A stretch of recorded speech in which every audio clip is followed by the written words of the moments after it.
Hello mga kainday! Ayan, magluluto tayo ng ating lunch. Nagpapakulo tayo dyan ng pork. At tayo ay magpo-pork nilaga.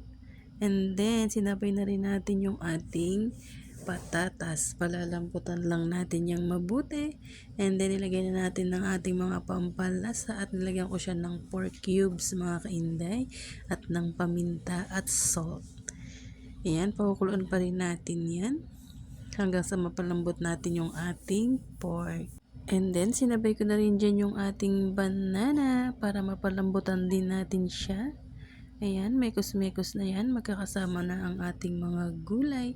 Siyempre, ihihuli natin dyan ng ating cabbage. Yan, ihuli natin yan mga kainday para medyo crunchy pa rin siya pag ating kinain. Yan.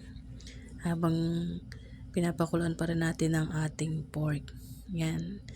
Ayan, malambot na ang ating pork. Ilalagay na natin ang ating cabbage. Konting kulo lang yan at tapos na ang ating ulam. Thank you for watching. Maraming salamat sa suporta. Please follow, like, and share. It's so yummy lunch. Bye-bye!